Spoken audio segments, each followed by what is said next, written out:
What's up, guys? E-Drone here, and we're 2 minutes early. Sorry for the delay, guys, but we are here. We are ready for the stream tonight. Welcome in Silvertop Flyer, Michael Blades at FPV, Drone Worship, Michael McReynolds, Mystery D, and Night Train FPV. What's going on, guys?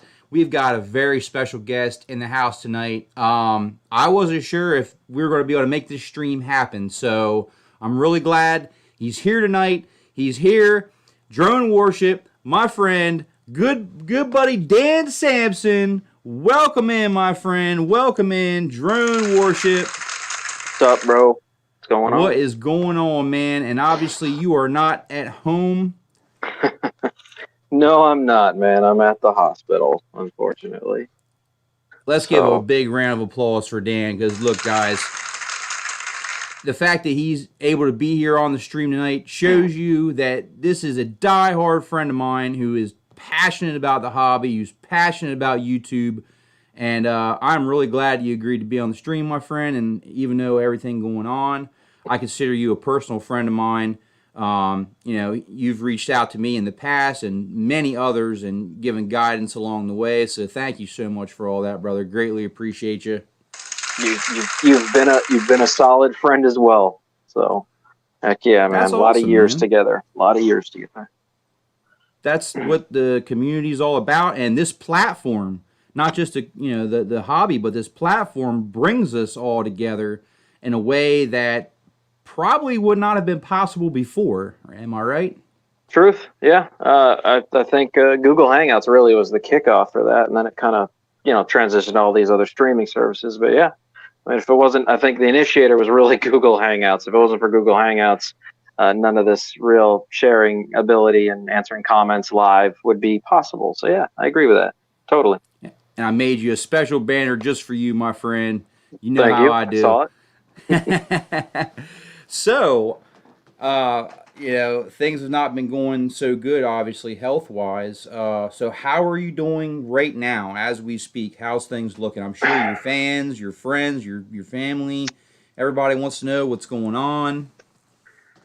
So it's really hard for me. I think a good place to start would be how many problems I have right now that have all kind of just congealed into one big pile. I have 2 hernias. I had 3. I fixed one of them. I have another 2. I have an umbilical and I have left side inguinal. I fixed my right side inguinal for whatever reason. These, my muscle started getting weaker in certain areas, and then it tore through and started all of this, 3 years ago. And then from there, my pancreas got irritated twice, which led to pancreatitis. And then my pancreatitis caused an enlarged spleen. It's like 4 times larger than the average person. So with that came backed up blood in my portal vein. So my entire portal vein got clogged. And they can't break that free. So what the body did was it created all these variceal veins to try to circulate blood past the portal vein. And unfortunately, there's so much extra blood that they're bursting, and I'm internally bleeding out. And so they keep disconnecting more and more of my spleen, which unfortunately then causes less blood flow to the liver, which caused stage 1 cirrhosis of the liver. So, yeah, man, I'm pretty much a wreck right now. I think everything is kind of against itself internally right now, and we're just trying to figure out why and how to stop it from failing everything, I think you've had a really good attitude all along. I mean, I think you've done decided that you're not going to let this beat you. You're going to fight to the very end, and you're going to keep pushing no matter what. And I love that fight in you, brother. I really do. I see that in you in the hobby as well, which is what also we're going to talk about tonight. How all of this got started, because you've been in the hobby for quite some time. Yeah. Almost 7 years, somewhere around there. Welcome in Baduga FPV, Savannah's Adventures. Thank you so much, sweetheart. She says our prayers are with you, and they definitely are, my friend. Thank you. So how did all this start? Like, how did Dan create Drone Worship? How did this happen? How did this all get started? Man, this is a long one. You sure? Yeah, man, we Sure. got time. Okay. We got All plenty. right. I guess we'll start from the get-go. Dan had a very serious drinking problem. Also hung out with I don't want to say the wrong crowd. A lot of okay. So I used to ride motorcycles. I owned a motorcycle and scooter repair shop. I used to stunt ride motorcycles, pretty heavy in my early 20s, and I got connected with a faction of the one percenters, which then led me to start hanging out at the Outlaws. And I met Craven Moorhead, who was the leader of the Outlaws for 22 years, and I started doing a radio show at the Radio Bar and Grill in Florida here for Craven. I was doing 3 segments a day at the Radio Bar and Grill, and then in 2014 somebody threw I don't know if it was a rival biker gang or what. Somebody threw a bomb into the building. You can look that up on Google if you want. Wow. Bombing Radio Bar and Grill. Me and the Hoff were actually at the booth when the time the bomb went off, and I realized this is a lifestyle I kind of need to get out of. It wasn't involving of me, and I certainly wasn't wearing patches. I was just involved in the scene, and it was slowly just kind of trickling my life downhill. And I was spending tons of money on alcohol and just being ridiculous.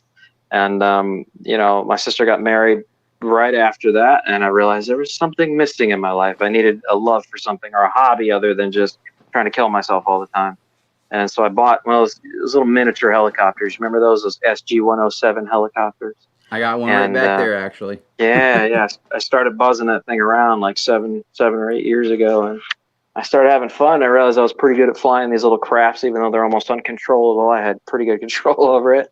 And that led me to buy my first play toy, I think, in the drone world, which would have been the Hubsan H122D. Remember that little thing, the little Storm? It's like the first FPV little race quad they had. Brushed motors. Vaguely, but yeah, I think that's what it was. And it wasn't the Storm. It was the Hubsan X. I don't remember what it was. A little tiny white thing. I had a little mean face on it. Anyways, bought that, started flying that around. Lost it, and then that's when I got the Cheerson CX-20 open source model, and I modified the daylights out of that, and then that flew away during a mission, which caused me to get the Hubsan 501S, which is, I think, where my real YouTube career started. I just bought it, the drone had just come out. I realized there was a lot of imperfections, and I started modifying the drone ridiculously until I had a huge following of people, and then I found out the company was doing some really shady things because they let me test their firmware, and I built the Superflyer package, which Hubsan took all the credit for because they're allowed to, because when you make agreements with them, anything you create while you're doing stuff with them, they get the credit for. So Superflyer came out. I released that to everybody. It was a great package. After that, TOD came out, which was Tumble of Death, and all these Hubsan products started falling out of the sky for no apparent reason. I can talk about it now. They had introduced that as a failsafe into the software. If the bird, when it was in ADI mode, turned to 45-degree angle, it thinks it's flipping upside down, so it would just turn off and fall out of the sky. And Didn't so one of them have a parachute built in or something? Just yeah, for that was the X4 Pro. I want to say the Hubsan X4 Pro. Yes. That was real the big quick, version. Dan. We're going to welcome in. We got Mr. J's RC John. How you doing? He said, "Who's the surprise guest?" LOL. What's up, Dan? We got Silver Top Flyer in the house. He says, "What's up? Looking good, Dan." Just so you guys know, Dan actually can't see the chat, so I'm going to do my best to relay that to him so he can see what's going on. And we got Baduga FPV stopping in, and also Patriot RC. Welcome in, guys. Welcome in. Brad's a good dude. Brad, actually, there's Brad and Bradley. Silvertop is Bradley, and Brad is Patriot. So you guys should sub to their channel. They're really solid guys. Absolutely, man. If you guys could smash that like button also, we would greatly appreciate it. We're sorry that the stream did not, take place last night, but Dan went through a really rough transition last night, getting transferred to a different hospital. And he did try. We were even going to try to push it to 10:30, and I was like, "Man, are you sure you want to do this stream, man? Because you're going through a lot." And Dan, trooper he is, he's like, "Man, we're going to do it, man. We're going to do it." But they ended up being late to transfer him, and it just pushed everything way too late, and we just decided, hey, let's just call it Send It Sunday, episode 1. Let's roll with it. Heck yeah, man. So, yeah, it worked out tonight. I'm here. D-Man just stopped in. D-Man 52 Drones. I love D, man. Welcome in. Also, All right, sorry also about an that. Sorry to cut you off. avid flyer of the solo. Absolutely. Yeah. So we'll start. All right. So you got the Hubson. You started modifying it, and you started building quite a following on YouTube because I believe that's when I found you myself. When I got my H501S, I started coming across your videos on YouTube, and we just kind of started, I think, talking over YouTube, and then it just kind of bled over. But so I at that point I had been introduced to Shally Liu, who at the time was working for Hubson. I think we all knew Shally at that time. Shally was sending me a lot of their firmware stuff to tamper with their firmware packages they were creating and try to solve problems. And by doing that, she didn't realize I was going to find inconsistencies and stuff that they did intentionally. And so I became the bad guy really quick. I'm not going to lie. I called the company out. Actually, I told Shally, I said, you need to fix this. All these pilots are having TOD, tumble of death, and they can't figure out why. And you're blaming them as the pilot for causing it when really it's you guys and you know it. And you're telling them they have to buy another drone instead of replacing the one they have. And so, yeah, when Shally basically told me I wasn't allowed to legally talk about anything, I realized I had to part ways with the company. And to do everybody a favor, I started making my own videos that were not part of Hubson, and I started calling the company out. And all of a sudden, I became the bad guy for trying to be the good guy. So, yeah, there was that. And then that spawned off into me getting the 3DR solo. And once again, having a really awesome start with that, and then becoming the bad guy because I started noticing some inconsistencies with the people that were doing things and trying to make money, and I called them out on it. And well, once again, they had more power. I became the bad guy. So yeah, man, my time in this hobby has been interesting. I try to help, and it normally ends up blowing up in my face by being the helper. So sometimes the truth hurts when there is certain fans of products that don't want to hear anything negative about the company that they're standing behind.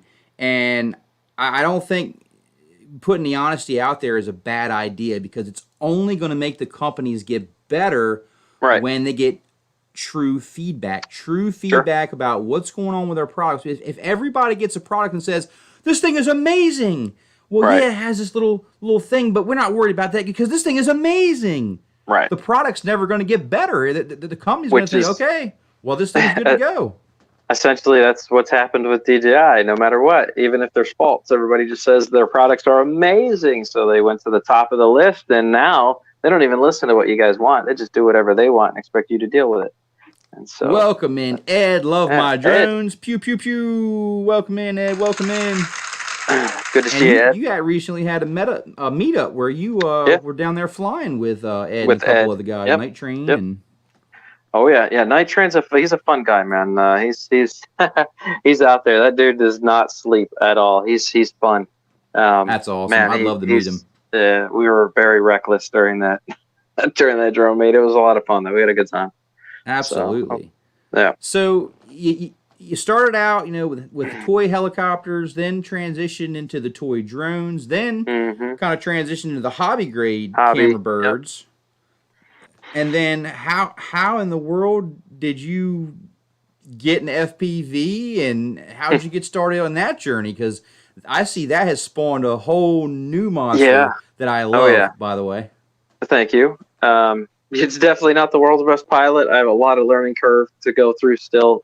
Not being able to crash constantly definitely doesn't help. But yeah, I do what I can.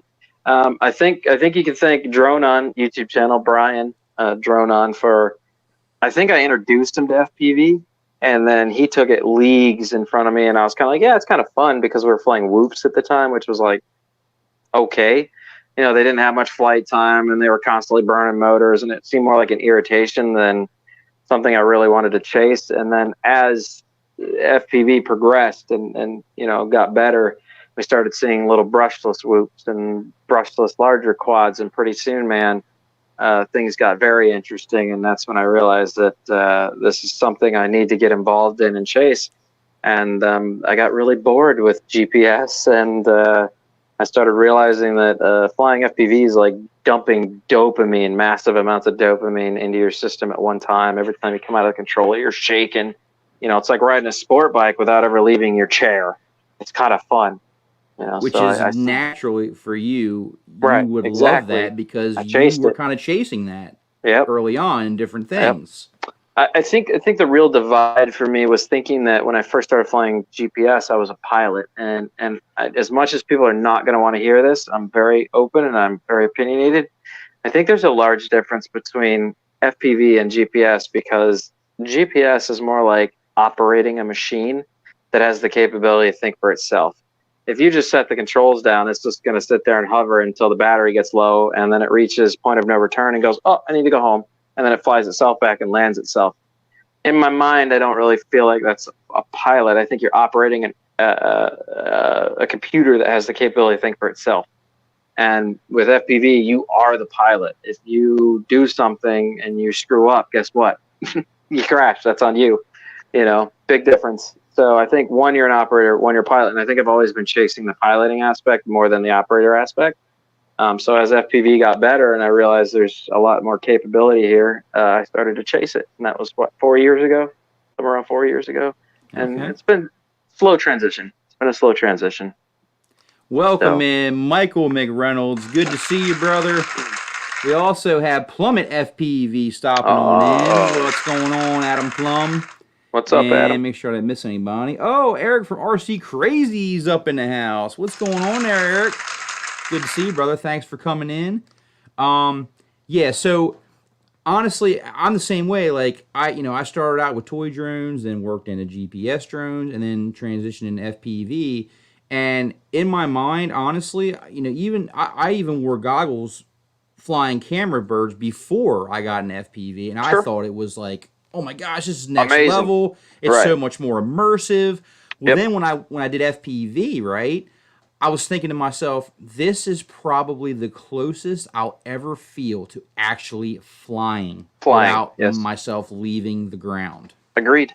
It's like Superman or being a bird. If you can think it, you can probably do it. And that's where FPV got exciting for me. You just defy gravity. Like if you can think the maneuver through in your head, most likely the chances are you can do it. Absolutely. Mrs. RC and Custom, welcome in.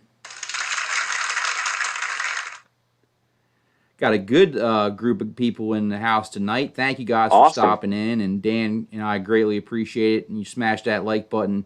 Helps out the algorithm. Yes, it does. So you got an FPV. What did you? So you started out with the Whoops, right? So what was like your first like bigger size FPV that you got in? Oh heck, I think that was the what was it? A little grasshopper, a little 2.5 inch on 3S.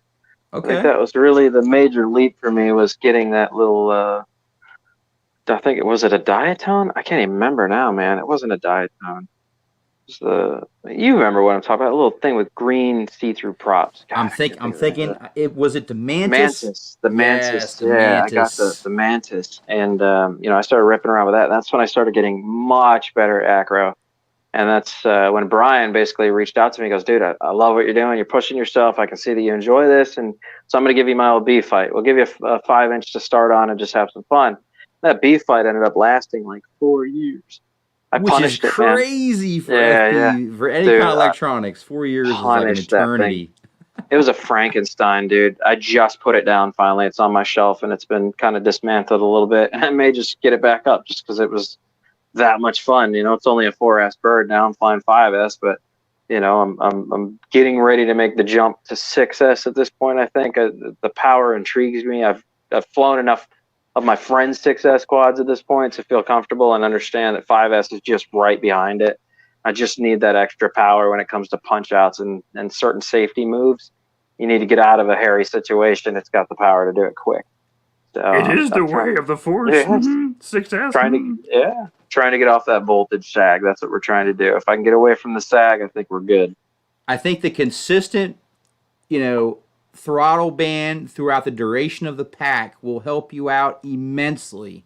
Yep. Because you won't be thinking about the sag anymore because it won't be there. Right. What you need to think about is when you see your voltage get down, bringing it in and landing it, because if not, you're going to be dropping out of the sky. Yeah, I've toasted 2 5S batteries now recently from having too much fun and not paying attention. And Welcome in Dan from I'll Be Drone. Good to see you, brother. Good to see you. And Sean Brooks, what's going on, man? Welcome in, Sean Brooks. And I know I'm missing somebody. Oh, Optimus Drone and Mr. Crowley. Welcome in, guys. We got Optimize in here. Yeah, Optimized Drone is in the house. That is Dan Piper Parkinson. You guys should subscribe to his channel. He does a weekly show and a giveaway almost weekly. I also told him, Eric, you two need to get connected. So you should definitely have a chat with Dan. He's pretty well connected himself, and he's a fun pilot. He's a good guy to get to know, I promise you. Take my advice. Absolutely, man. I wish I could just subscribe to him right now, but it won't allow me in StreamYard. But I would definitely go back and get him on my subscribe list and smash that bell icon for sure. I'm always about growing, my circle of friends, whether it be in person, on YouTube, I think the more people you have around, the better. I missed flying with him today. He just drove like 3 hours to come here to Tampa. We were supposed to all get together, and unfortunately hospital. So he flew with Brian Drone on. He flew with Erod, Edwin Rodriguez, and he flew with Mihop, and I think he flew with King Midas. They were all out there just tearing it up, having a good time at the Ninja Drone Training Zone. That's that spot. But I'm sorry you missed that, brother, because I know your heart was there, man. I know that had to have been tough. But your health is more important, man. Get yourself right, get yourself back, so you can get back out there and start ripping packs. I'm with it, man. Fly Guy Merrill, welcome in. Hey. And let's see. The Sykes building, I see it from here. I can fly it. It's right out there. That's the one we fly all the time, or Curtis Hickson Park. So I'm kind of like, every time I see it, I'm like, I wish I had my 5-inch, man. I know. I'm surprised you didn't bring a whoop in the hospital, bro. They want to allow been a little bit of a fix. Pacemakers and all sorts of other stuff they say it'll mess with. So yeah. Don't want to kill the old people just trying to survive in here. Spins all four. Welcome in. Spins all four. I love that name, by the way. Yeah, it's creative. It is very creative. I like creative. That. I like it. Absolutely. Totally. So you're loving FPV. Honestly, man, from where you started, because I know you had a really hard time adjusting to the acro flight. Am I right? Coming from, stabilized and that's the thing, man, is that when I got started, I had been flying GPS for so long at that point, trying to relearn everything. It was extremely difficult. That, and I didn't push myself. I went from that to stabilized flying in FPV first, which was a big mistake. I should have just flipped the switch and started learning then and there, and I wouldn't have picked up all these different bad habits that I'm still trying to shake today. I've gotten way better. I'm not a good gamer, and I think a lot of people that are good at gaming and remembering button variations quickly, like Mortal Kombat, stuff like that, where you got to remember the button variation. I think that definitely helps a lot when it comes to flying a solid pack, one-hitter quitter pack, where you're constantly doing tricks, you're thinking things through before they happen, you're committing to that, you got a line, you hold that line, you do your roll out of the line. Like, you have to think trick after trick, and then it looks really smooth, and you get a really good pack. A lot of times I'll go out there and I'll just start ripping. I'm like, I'm having too much fun. Oh, yeah, I haven't done a roll yet. Then I'll do a roll, and I'm like, I haven't done a flip yet. Do a flip. And I have a hard time doing that. So lately I've just been going out and just pushing myself to do as many rolls and flips and hard snaps as I can, just to try to get myself to make that part of the flight every time. Now for me, I'll tell you what helps me. Once I understood the basics of the trick itself and I knew what to do on the controller, the less thinking I do, the better my pack is. Yep. And that's the God's honest truth. I've had packs where I have literally okay, I'm going to go up here, I'm going to do a split S, I'm going to come back, do a barrel roll, now I'm going to come over here and do a front flip, and it never works out the way you want it to, because I think what happens is you're thinking way faster than you can actually react. Right. And that's the problem. When you think so quickly, you're not in tune. It's just that natural state you get into it, that natural state of flow, and when you do something and you don't even think about it, and it happens, and it's just natural, and it just feels like that's exactly the way I pictured it in my mind. Right. That's when you really start hitting that next level, man. Let me tell you. Yeah, I mean, like at this point, when I go out and fly, my first pack, I always just send it. I get the adrenaline fingers out of the way, right out the hole. I don't even want to, and then the next pack, I just kind of go. I think what's happening now is I'm getting better because I'm just flying by feel. I start flying and I'm like, oh, dude, I'm just going to roll and come out of this and pick a new path and see where it takes me. A lot of times I think some of the best packs that you fly is when you let the quad just take you in the direction it wants to after you commit to a trick. And that's when everything looks super smooth, Exactly. and I'm starting to learn that. Like sometimes it's better. I mean, I can have full control of the quad, but when you're coming out of a roll or something, like, let's just see what happens if we just let it do what it does. Oh, look at that. Really smooth transition into as opposed to trying to force it to do what you want it to do, just kind of let it ride it through and then make the decision afterwards. It got a lot smoother and a lot easier. So, yeah, I feel you on that, man. So it's like, now there's like, at first it was, do you fly camera birds? Do you fly helis? Do you fly FPV? Now the hobby has branched off and has grown so much, right? Yep. That now it's not just, do you fly FPV? Now, well, are you a cinematic pilot? Are you a freestyle pilot? Are you a racer? So if I had to ask you, Dan, what do you classify yourself as an FPV pilot? And there's no wrong answer, obviously. No, I agree with that. I am at this point, I am a freestyle open field flyer. I say that because I'm not a huge fan of proximity, and I think the reason for that, Eric. I can't really crash a ton right now.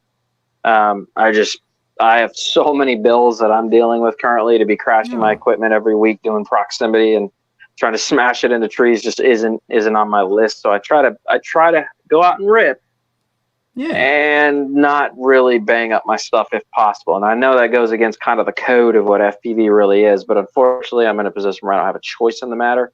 If I want to be down for a month, then I'll bang it up. And now I'm like, okay, now I got to buy this part. This part's going to take me some time. I got to pay this bill. I got to handle this at the doctor's office. So for me, it's more go out and just have fun. If I get back to making, some decent money like I was, then yeah, I have no problem. Go out, bang these things up once a week, rebuild, have the parts, and just fix them. So I think as of right now, I would currently classify as a freestyle pilot without the proximity. Okay. I'm not into the racing. That seems too much. I don't like all that anxiety from racing. I've done it twice and I just I like to chase. I really enjoy chasing drift cars, and so far I've chased drift cars and motocross, which was a lot of fun. Unfortunately, in both events, we were told to keep our distance. We're not really allowed to get too close to them, so it kind of makes the chase a little more interesting. You don't get that real heavy, close spectator view of the vehicle or whatever you're chasing. When we did the motocross stuff, we were chasing professionals, and they wanted to see how their bike suspension was working while they were hitting jumps, so we had to cruise up next to them. But they also didn't want you to get more than like 30 feet from them, which unfortunately doesn't create the world's best FPV footage. You kind of want to be up on them as close as you can and ride the wheel down, and but it's still fun. I still enjoy it, and I'm getting better at chasing. I'm definitely not wonderful at it. Some people have a knack for it. Some people have to really push their skill set to learn it. So I think at this point, I'm just a freestyle pilot out having fun. Believe it or not, Dan, I know how you feel, and I know that might sound silly with the wall behind me, and I know I've come a long way in the hobby, but I will tell you that, and anybody that knows me when I first got started, they will tell you quick that E-Drone was a scaredy cat. He didn't want to break anything. I didn't want to take any risks, because to me, when I got started, I had one quad, maybe two at the most. Binding flies, the Wizard, I built one. The problem is, when I first got started, if I crashed a quad out, I was done for the day. Sure. I was done for the week. I was ordering all my parts from overseas. They were taking, a month, 3 weeks to come in. So I know how that feels, because you have so much fun and it's something you enjoy so much. And then the thought of that ending prematurely Right. it's enough to make you just be real careful and just, Yep. just try to focus on flying those large areas and wide open with less risk. I completely Yeah. understand where you're coming from. Don't get me wrong. I still crash. I crash at least every time I go out, maybe 2 or 3 times, but I'm not banging into trees or concrete. If You know you what I'm ain't saying? crashing, you ain't Yeah, you're flying. not flying. Exactly. So I am crashing. I don't want to make it sound like I'm not crashing. I'm pushing myself hard. Like I'm ripping, dude. I'm going through a battery in 3 minutes. So it's being pushed. But sometimes I'll come up a little short and it'll bite the ground at 60 miles an hour. And I'm like, oh, what did I destroy now? I'll go over and look at it like, hey, it's a marmot frame. It took it, you know, throw some new props on, go back out and rip some more. So, Yeah, I mean, the number one thing obviously is props. Motors tend to take a lot of abuse just because they're on yep, the outside. They're normally one of the first things that get impacted on. yep, So, recommendations, somebody getting in a hobby that doesn't have a lot of money, maybe doesn't, have the resources to be replacing things. I would say if you're going to skimp out on something on the build, I would say motors, right? Like sure. get some budget motors You can because get if some you're going to cheap be ones. crapping them out, Yep, it's better to change a $10 motor than a $26 motor. You know what I mean? exactly. I'm flying those Zings. I like Zings, man. Zings are really good motors. I'm very surprised. They're super cheap. They're like what, $12 a motor. The But man, Zingies, yeah, the Zingies, but they just take some yeah, serious punishment, man. They could just they take some are one of the rad best. punishment. They are So one yeah, of it's the best. hard We to have a argue with question $12. early for you. I'm trying to save the Q&A for the end, but since we know that Dan will give you the truth right out of the bat, he's not going to beat around the bush. Anafi Pro asks, "Yo, Dan, did you and the original Dobo make up?" So this is where we'll yeah. All right. So let me put it this way: were me and Dobo ever mad at each other for real? And the answer to that is no. We're not actually mad. Controversy creates curiosity. Any good YouTuber knows that. We have our little back and forth, and we have fun. I could message Dobo right now on his Instagram, and he would get back to me within the hour. Would you say somebody that's mad at me would do that? You know what I'm saying? So, from this standpoint, we have little hacks at each other, and we go back and forth. But I've never been angry with Dobo. He has done some things that are questionable, and I've talked to him about those things. But remember, I got Dobo into FPV. If I didn't like the guy, I wouldn't have even spent time on him. You know what I'm saying? Yeah. So it's not, Dobo's flying today because we took him out one time, me and Brian, and we're just like, dude, you're going to crash all my stuff today, and you're going to learn that there's more fun to be had than just GPS. I got him out of his box, and I think he's thankful for it. The guy goes out now and just terrorizes this guy in FPV, and I think he has a great time doing it. He was really bored at one point. I could see that he was either going to quit YouTube or he was just going to stop flying and pursue other things. And so, I decided to talk to Brian and said, Brian, let's get this dude out of his box. If I didn't like Dobo, I wouldn't have done those things. Do we? He's an asshole. He's a douchebag. I'm an asshole. Normally, those two don't really click very well. So, we go back and forth. We have a little bit of fun. Are we mad at each other? No, we're not mad at each other. We can message each other and still be fine at the end of the day. Strong personalities are bound to clash at some point. Yep. But it's how you handle it, how you deal with it, and just like you would watch WWF, sure, WWE, or right? Yeah, hype it up a little bit. Why not eccentricate a little bit, create a little bit fun. of showmanship. Yeah, showmanship. Yeah. Why not?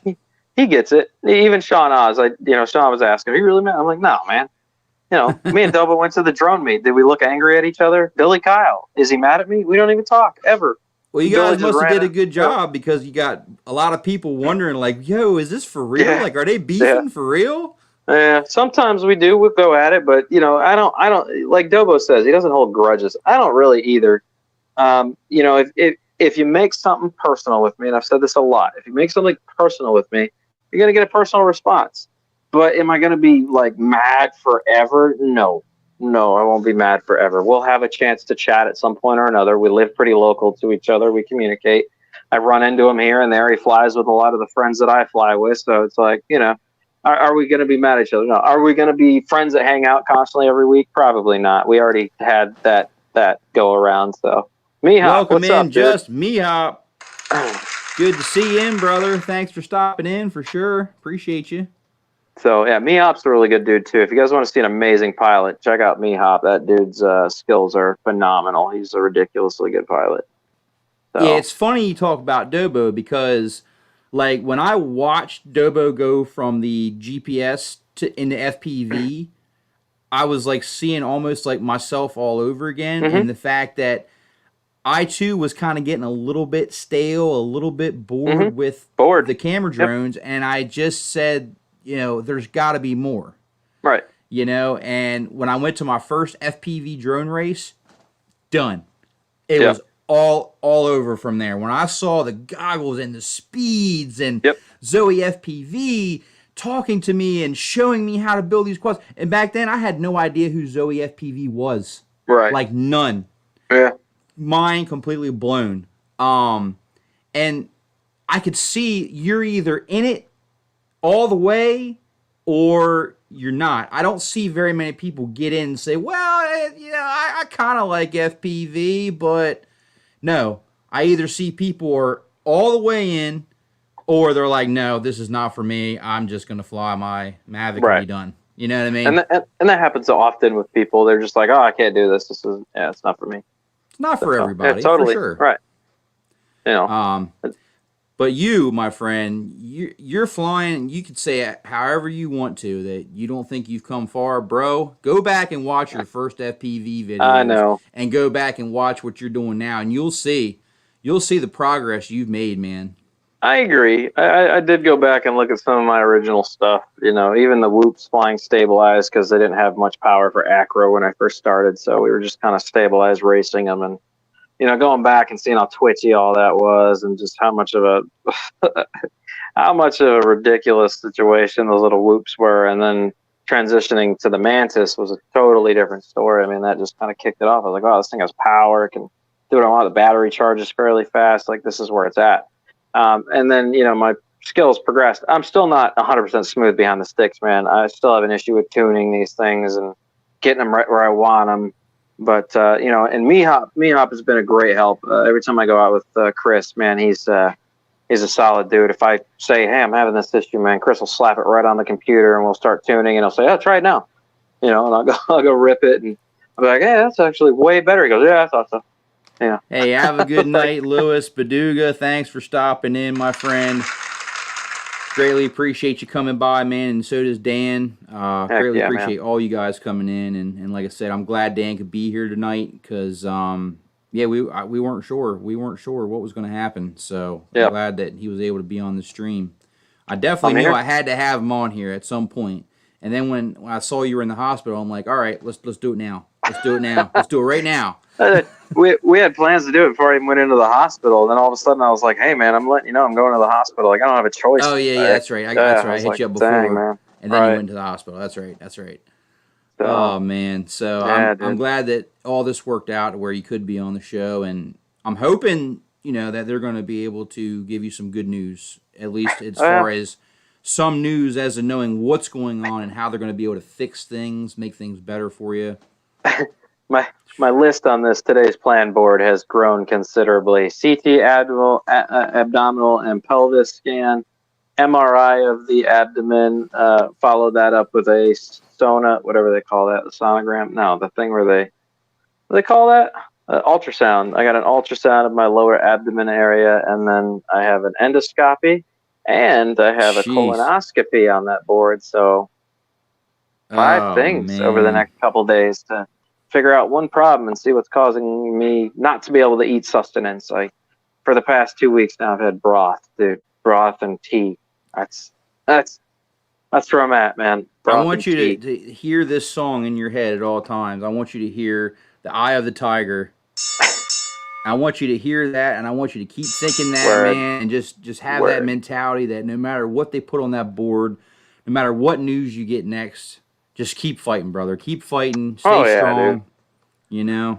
I'm not going anywhere. I went out with Chris right before I went to the hospital. Actually, the day before I went to the hospital, I was hanging out with Mihop. We were chasing his fixed wing glider. I put that 3-inch up. I basically got two flights in, and I was like, dude, I'm done, bro. I don't know what's going on. I feel like I want to pass out or I'm exhausted. I don't know what's happening. So me kind of called it a day, and I went home, and after that, I couldn't sit. Like pain was just killing me. So I was like, that's it. I'm going to the ER.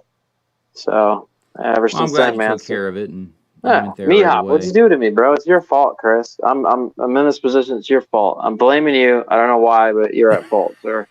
Okay. That's all right. Just tell him that he's got a special meetup as soon as you get out, and he's Oh gonna take yeah. you to go rip a cool We spot that you've never we seen before. we do have a special meetup, and I have another park I want to go fly. I know he hates water, but man, I just feel like this needs to be done, dude. There's a bunch of sunken boats in this harbor, and I want to go Nice. fly them, man, while they're on their sides and like wrecked. I think that'll be sweet. My skills were not very good the first time I went out there, but now I feel like I could just terrorize these sunken boats and just have some fun out over the water. I think I saw that on your channel, man. I was Yeah, thinking, get in there, but I know yeah, it's dude. easier to say that when you're watching, but when you're in the Right. goggles and you're risking losing your quads, it's totally different. Bro, I'm on 200 milligrams. I'm pushing the thing out like 4,000 feet over the water with like a XM Plus receiver. I'm like, dude, it's got this, man. You know, That like, place looks really cool, man, for it's going sure. to be fun now if the boats are still there and they haven't raised them yet. That was like 2 years ago, a year and a half ago. So I'm going to go check it out. If they're still there, I'm going to invite Mihop out there. I think it would be the most insane FPV video, dude. Running through the sailboat wires while they're tipped on their side and trying to create a course through there and so you can, get the best time through the course. I mean, yeah, you bang into it, dude. You're going down. Yeah, Yeah, getting her exactly. back. The Yeah, getting her adrenaline back. kicks up by like Yeah. 25-50%, right? I love Mihop, dude. There's your 2 balls for you. Patriot There RC you helps you go. fill you in. Well, thank you. Thank you for the balls. To me, man, honestly, there is no better way to up your game, get better in the hobby, learn more knowledge than to get with other pilots. Absolutely. I've learned a lot from Chris. Man, I'm 100%. telling you, surround yourself with people in Yep. your area. Look on Facebook. There's groups, I'm sure. Type in, your city, your state. Yep. Type in FPV, type in camera bird, whatever you fly, and I guarantee you will find a group of some sort near Dude. you that you can get involved in. So I do want to give him a shout out. So Brian has really helped me a lot too, man. Drone On has definitely been there since the beginning. Chris has always been there whenever I got tuning needs or just need to look at something. He's always been solid. And a big shout out to the Cigar City Multi-Rotor group, man. They've definitely been very helpful. We meet up all the time. Random pilots will just get together from the group. But man, everybody's flying style is just so different, and it's fun to see somebody do something like, oh, how'd you do that? And then try to have them walk you through the maneuver so you can figure out how they did it. They just all have such a different style of flying, and each one presents you with something new that you have the ability to learn and kind of add it to your stack of tricks. And pretty soon, man, once you have the right stack of tricks, you can wow anybody. Awesome. So that's it's fun going out and learning from all these different pilots. Dude. It's a great time. Awesome. I do have one more thing I want to talk to you about, and then we're going to go ahead and do our community standouts. Okay. If you check out my Facebook group, guys, Drone Addicts, make sure you go on over there. Anything drone related, please, by all means, drop it in there. I love to see what you have, whether it's your footage, your flight footage, maybe some deals on parts, whatever it's got to do with drones. Post it in my Facebook group, Drone Addicts, and we do community standouts. I pick videos from what you guys post, and we show them here on the live stream. So, but before we get into that real quick, I got to ask you, because I'm sure other people wanted to know, right? Because, the DJI FPV drone, right? We might as well get it out there. We might as well just put the cat out of the bag. Okay. You got to fly it. I have not flown it, so I can't give any feedback on it. I can only go off of what I've heard, what I've seen, but you have actually flown it. Now, let me tell you my initial thoughts when I saw the release video and started seeing other pilots post footage from it. My immediate thought was, oh my God, now everybody's going to look like an awesome FPV pilot. Like, really? All the hard work we've put in is just going to be washed away. But I quickly realized that is not the case, right? Not the case. So what do you think? I mean, you've flown the thing. What do you think? So I went to the 2021 drone meet, and the first time I got to fly it, actually, Billy Kyle was there, and I kind of walked up on Billy, and I'm being my normal jovial poke person. Kind of walked up on Billy. I was like, so what's this I hear about you flying acro now? And Billy was kind of like, yep, absolutely. And I was like, dude, props. Me and Billy, for those of you guys that don't know, we have kind of a past history too. I don't really get along with Billy. That was the first time meeting him in person. But at the same time, it's kind of the same thing with Dobo, kind of that same, back and forth stuff with Billy. Anyways, Billy goes, you're going to fly the DJI drone today. And I'm like, I'm really not, dude. I've been drinking Viking blood.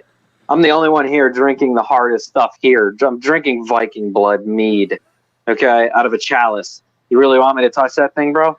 And he goes, I'm going to go get it right now, and you're going to rip it. I was like, oh, my God, this is going to end so bad. I'm going to crash Billy Kyle's drone into the water on the windiest possible day ever. So he goes and grabs it, and I was like, I'm going to be honest with you, I've had way too much to drink to do this in acro, so let's just stabilize it, see how this thing does. I want to see how it's going to function and stabilize. And so I did. It lost altitude, which was interesting, and stabilized, and it was a very windy day, so I have to credit the wind for causing the altitude loss. It also flew unnaturally weird.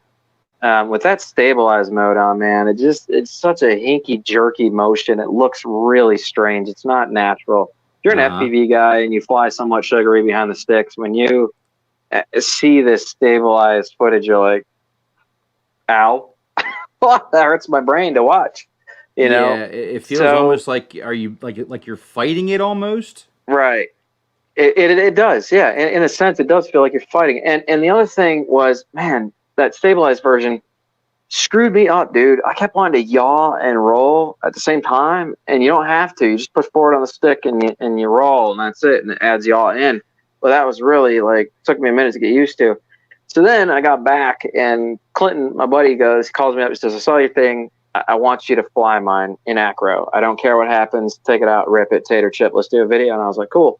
So we met up at Ed Radis Sports Complex, and he hands me the controller. I'd never, touched a thing in acro before. It kind of got up in the air. I started flying it. And I started noticing some things that really, first of all, had me irked. The button where the camera angle is definitely in the way. You'll on accident adjust the camera while you're flying, and you didn't intentionally mean to, and that's a real irritation for me. The other thing was, the thing flies like a friggin' brick, dude. It's heavy. Don't get me wrong. It's got the speed, but it's heavy. It doesn't feel like a 5-inch. It feels bulky and mass-driven. Now, since then, we've turned up the rates, and it got a little more exciting and was able to handle its own weight better. But if you're not tampering with the rates and you just pull it out of the box and slap in acro, you're at like 400, 415. Like, it's really slow. Feels slow. Is there any way to tune it? Yeah, so there is a way to turn up the rates on it. Clinton went ahead and did that. I don't know how to do it. It's not mine. I have no idea how he did it. He was able to turn the rates up. And also, I flew with Jim the other day. He turned his rates up. It was a lot more exciting with the rates turned up. But remember, guys, you're walking into a drone that, yeah, sure, great, it can shoot in 4K, but you're super limited to that 4K ability.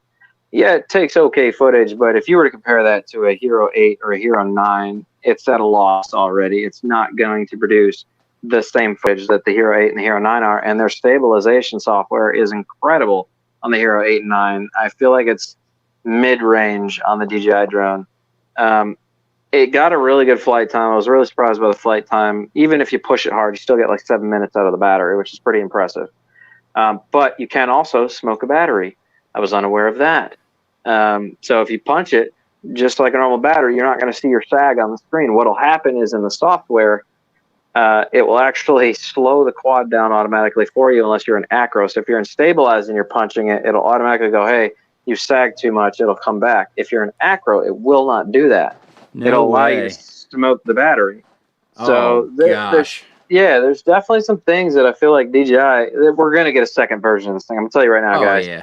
We're going to get a second version of this. Hopefully they definitely solve a lot of the problems. If you bought it this time around, I'm not saying you made a bad decision, but I would have waited, honestly, for another rendition of this thing. It's okay for what it is. But if you crash it one time, just like the 3DR Solo, we were talking about that, it flies full acro. If you crash it one time, it's plastic, dude. It's done for.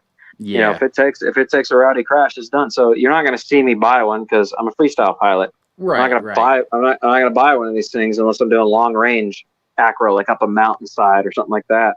that makes sense. I'm not getting too close to trees. I'm not trying to bang it up. I'm trying to get really cinematic footage in acro going down a mountain or up a mountain. That makes total sense, but I'm certainly not going to use it for freestyle flying. And so I think it has its place in this market. It's a great long range flyer. Yeah. Would I use it for anything else? Probably not. It's not that kind of drone, and it really only has one place in this community, and that's long range. And I think that's really all it's good for. There's two things that I saw that I was like, okay, this could be a really good thing for the hobby, because I think this could push Bind and Flies, Plug and Play, other manufacturers to start working on this tech. Adjustable camera angle, remotely, is a beautiful thing. A beautiful thing. Is, like you said, as long as it's not in an annoying place where you're always going to accidentally hit it. Technically, though, you could do that now. You could add a servo onto it and make it a servo-driven system. You have all those extra channels. If you put the roller on there for servo, you could adjust it on the fly. So it's not like you can't do it now. You just end up having to do it yourself as an open source person. Right. But I think if we could start to implement that into the cameras where we had automatic adjustable camera tilt on the fly, I think that's an awesome addition to the hobby. And the flight time. To be able to fly a 5-inch for that long would be really valuable, I think, in the hobby, for sure. Yep. We're getting there with the smaller ones. We're getting the really good flight times on the Explorers and the Flywoos and stuff like that. But I want to see the longer flight times on the 6S, man, on the 5-inch, Right. And I think there's something that we can all grow from this drone in the hobby, and I think that I would love to see manufacturers step up and start trying to implement this tech into Bind and Flies, parts that we can use to build and stuff like that. Right. Totally. So, yeah, it's definitely, I agree. I completely, from what I've seen, what I've heard, I completely think that it's definitely for a cinematic type of pilot. Yeah, totally. Long range for sure. You've got that AccuSync, which is rock solid. That's another thing. I'm sorry, I said 3 things. The control link, I'm very impressed with the control link on that. Okay, so I have my problems with this because now I've seen it fail twice in front of my eyes. Okay. Like fail. Oh, wow. One was at the drone meet. He went under the bridge and barely went very far, and that was the guy I dubbed Maverick that had the crash. He went underneath the bridge, and wowzer, boy, it just cut. And that was pretty close by. So that had me blowed a little bit. And then when we went out with Clinton to the the field that we fly at, this big field, Frisbee field, he had 3 cutouts, and they weren't very far away. And I was like, dude, this is really interesting. And he was even running it at like 50. What is it? The 50 megabit mode or whatever that thing is to get like you get the lower latency or but. Dude, I'm going to be honest with you, man. I've seen it fail a number of times now, and one of them caused a crash. The other one caused a crash, and they weren't very far away. So I'm not really positive how. I think the AccuSync 3.0 works great when you're really high in the air. That's when those people can get stupid far. But when I see you trying to fly over treetops and stuff, and you're cruising in a straight distance, I think it does impede that signal at some point. Like, it doesn't take much. It's really kind of weird. It prefers to be up high for AccuSync if you want to go long distance. And I think we find that with most of the Mavic products are the same way. I think AccuSync is good, but I'm not sure it's going to outbeat Crossfire. I think Crossfire is better penetrating when it comes to ground coverage. So I noticed that Crossfire will hold up way longer than the AccuSync 3.0 will unless you're high in the air. So like I said, I've seen it fail a number of times now, and I'm just not impressed, I guess.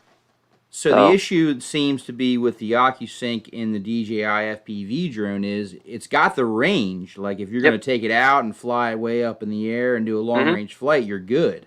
Right. But when it comes to flying, let's just say maybe a cinematic inside of a building or a structure where you've got concrete, that's where it seems to fall on its face. I think you're going to start running into some issues at that point. Yep. Okay. Good to know. Just, I've seen Crossfire do amazing things at this point. Oh yeah, and I'm a big fan of Crossfire for sure. From comparing that to the AccuSync 3.0, it's good, but I just don't think it has the capability like Crossfire does. It just doesn't seem to hold up. I think they did a couple tests where they did Crossfire versus AccuSync 3.0, and I think they came out pretty close. But I would love to see that same test performed near the ground. I would love to see them both with chase. multiple obstructions in between. Right. So I we can want to see see the penetration exactly. test. Yeah. Yes. And I think once you see a penetration test, you'll get varied results that'll be very different than what you expect. So. Okay. Awesome, man. Good stuff. See, I want to hear, this kind of thing from someone who's actually flown it. And then I think it's good information to put out there because there's a lot of people that have heard a lot, have seen a lot, back and forth, oh, it's great, oh, it sucks. But I want to hear from people who have actually flown it. Yep. So, that's awesome that we're able to get that feedback. Not that I'm not a type of person that will buy it. Now, no, I'm not either. If somebody were to send it to me and say, hey, man, would you review this FPV drone? Sure. I'd say, sure, I'd review it. Yeah, why not? Yeah. But I'm not going to spend my money on it because, when I buy stuff for me, it's for me personally because I want it. I feel a need for it. I see it, as a tool to use for whatever. It's the same with me with DJI. I won't buy them. If somebody sends me one for review, I'll give it an honest review. I mean, most people already know how I feel about the restrictions. If I drove 200 miles to fly something and I get there and I can't because it won't let me fly, I can tell you right now, I'm going to be very pissed off. Very pissed. that is the big downfall there with the DJI. So, sure. I will never let an inanimate object tell me I can't do something when it has one job to fly, and that's it. I bought you. You're mine. I should be able to make stupid decisions if I want to. If I bought a gun, nobody's telling me I can't go shoot somebody with it. I have that ability to do that. Is it right? No. Are there consequences for it? Put it on the pilot. I mean, right. Put it in the pilot. That's why we have laws and rules. You're taking away my ability of choice now, and I have an issue with that. So, yep. Well, great information, man. Glad to get some feedback on that. I'm sure everybody else is as well. So what I like to do right now, my friend, is do our community standouts portion. And we're going to watch this rip over here. Let me get this pulled up. Make sure I don't have the resolution set too high. We don't want to bog down the stream. Crap out the stream. Yeah, exactly. And the audio is probably going to not play because I don't want to get a copyright. So... But we're gonna watch this, and let me can we comment on it like Mystery Theater 3000, like Science Mystery Theater 3000? Oh, I like the intro here. Yes. All right. Well, I can tell you right now. Falcor FPV. Great channel. Make sure you sub the Falcor FPV. I actually already like the spot because I'm a person who loves fields. So kudos to you. I do see those trees look like they'd be fun to play with. There you go, graze at the top. I'm in it. He added like a little special effect there. Did you see that? It was like a little glitch. Yeah, little glitch. It might have just been the video itself, dude. Well, that's what I thought, but he's got an HD looking like maybe a GoPro here. I mean, I guess it could be a DJI. Still could have had a digital glitch. Feed. Yeah, it could have been a digital glitch. I've had that happen on SD cards. But I've also seen some effects that look like that as well. So I don't know if you put that in there as an effect. But really smooth flying here. I'm liking these rolls. They look really natural. And I love the machinery. Check that out. There's that arm. I was wondering if we were going to nail it. Power loop. Ah! It's like they're all lined up perfectly for him to just rip them. Right. Just play. There we go. This is a really cool spot. I'm working on the sideways power loop right now, and that looks like that would be the perfect spot to try to nail one. Absolutely.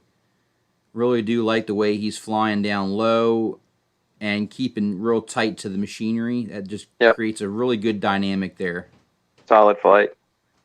Ooh. Oh, there you go. Inverted yaw spin. See, there it was again. You see that glitch? Yeah. Yeah, still, though, that was like a half inverted yaw spin that he pulled out really smooth with. I was surprised by how he pulled out of that. Yeah, that was nice. Hey, baby. I hear you up there.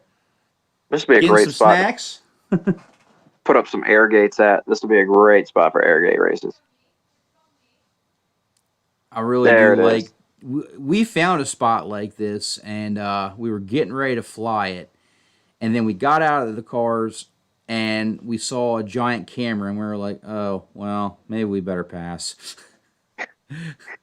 You see, he just did a sideways power loop back there. I kind of wished he had turned and yawed into it and then gone through the arm like that. Would have been a sweet shot. Now he's doing kind of some of that, longer lines here, a little bit cinematic. You saw that bird. He was thinking about it. Who doesn't chase birds? I'm telling you, man. I make. Oh yeah, there's that glitch. I don't know, man. That might be the sun doing that. It's like sun flare almost. Yeah, it's kind of weird. Because it's happening at some random times. Hey, Dan. Hi. She come to join in the stream. We have another special guest. Look at that. Yeah, I've stolen your hubby for a little while. Is that okay? Oh yeah. She don't mind.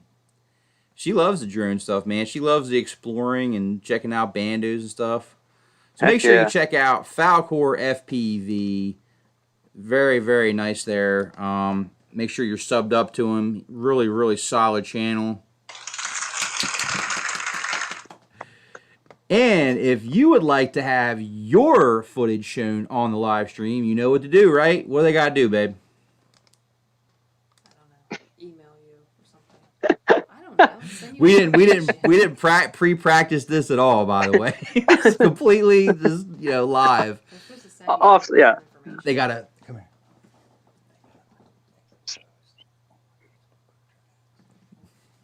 You have to post on his Facebook page, Drone Addicts.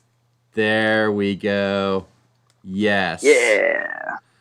So, yeah, if you would like to have your footage shown on the live stream, just post it on Drone Addicts. I go through there regularly, and when I see things that I think are cool, catch my eye, I like to highlight them on the stream. So, absolutely. So, Falcor FPV, he's actually won a couple of my giveaways. Really, really solid channel, and he's really got some good skills on the sticks there. Love to see that. Heck yeah. Sugar. Oh, wow. Let me get back to the chat here. Metro Drones with a $10 super chat. Thank you so much. I met him at the drone meet. Really solid guy. Absolutely, man. Let me get my sound pulled up here. Where is it? I know I have it here somewhere. Where is it? Oh, here it is. Metro, I'm in the... And you know what we do when we get super chat up in here? We get Carlton to do the dance. You know what I'm saying? Metro Drones making it rain. What? Thank you so much for your support, brother. Greatly appreciate it. And as you know, we put everything that comes into the channel right back out in the community with giveaways that I like to do on the live stream. Heck yeah. Once a month at least. Sometimes I'll do it more. And there's other ways to win things as well. So make sure you check out my channel. Check out the community tab. Just make sure you're just watching, subscribe, and hit that bell icon so you get notified first when I put out new content. Yeah. Thank you so much. Greatly appreciate it. Do we have more videos to go through? No, I just do one. I just do the one. Right. We should have cover something you want to show? No, we should cover this thing, the question you asked me originally that was going around. We should cover that if you want to. Oh, yeah. Absolutely. And that's a good time, guys. We're going to go ahead and open it up for Dan for Q&A. So if you guys have any questions for Dan, for myself, let's get those questions out there. Anything you want to know, put it out there, and we'll try to answer those questions, whether it be myself, Dan, or the chat. We'll all get interactive in here. So I'll start it off. My question. Wait a minute. I'm trying to remember. Oh, yeah. Okay. Wait a minute. We talked about it. Now I got to remember. I'm having a brain aneurysm. Surgery. What was it? Surgery. Why can't I remember? You had asked. Oh, yes. Yeah. So there's been a rumor been going around. I have heard some people commenting and saying I have heard a rumor, and I wanted to know if it was true. So I've been hearing rumors that you got a weight loss surgery. Is this true? False? So about a year and a half ago, I went to my liver specialist, Dr. Albers. And he said, basically, you're overweight, you're very obese, you have a lot of problems right now, and I think a lot of that is from your weight, and it's causing you some serious issues, which we all see that now. That's definitely the case. At no point was any weight loss surgery ever brought up in that discussion. What did get brought up was, hey man, if you don't lose the weight, you're going to die. And my mom was in the room when that discussion happened, and I looked across the room and she made eye contact with me, and I could tell she was very hurt by what she had just heard. Obviously, I'm her baby boy, and she feels very protective of me, and I could see that she wanted me to change. And so I definitely decided after that day that I was going to make the change to survive.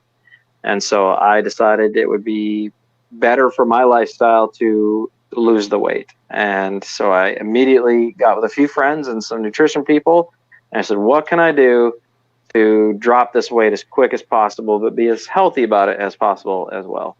And they basically said, get yourself down to 1,300 calories a day. Your first 3 days, you probably don't even want to eat. You need to get your body into what we would call a stage of ketosis. And that's where you just, like, your body's so focused on burning sugars and, calories, carbohydrates, everything that you put in there, sodium is so horrible for the system. I was having sugary drinks. I was just making really bad decisions, and they taught me how to get out of those bad decisions and start making better decisions. And I noticed that after I stopped having sugars and having massively amounts of salt in my diet and cutting my portion size way back, that all of a sudden my stomach started to shrink, and it wasn't nearly as puffy as it was. It didn't hurt as much. It wasn't as solid. Kind of like a beer belly. If you ever seen somebody with a beer belly and you push on it, it's really hard. It's kind of the same principle of what was happening with me. And so I made a decision at that point. It was time to lose weight. So a year later, we went from, 387 pounds down to like 235 now. So, wow, man, good for you, man. brother. Good for you. And you look completely different, man. Thank you. You really have lost a lot of weight, and I'm happy for you. So the answer to surgery was no. I already had enough surgery going on and failing organs that they didn't even want to mess with any kind of surgery like that. All right, cool. So that rumor has been squashed. Squashed. Yeah. Nope. Welcome in Drone Ready and Fly Zone Drones. Welcome in, guys. Welcome in. And we do have a question from Mr. J's RC's John. Sweet. He says, I believe Dan still loves GPS. Yes, I do as well. Here's a baited question. If he was to keep one drone, would it be FPV quad or the Solo?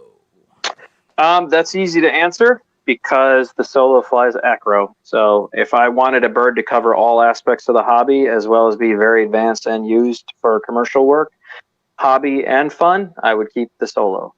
It supplies me with all of it. I get the acro, I get the full manual flying, I get the great flight times, I get the long range out of it, I can still do flips, barrel rolls, all the fun stuff, and I can, at the end of the day, slap the gimbal back on it and use it just like a normal GPS platform.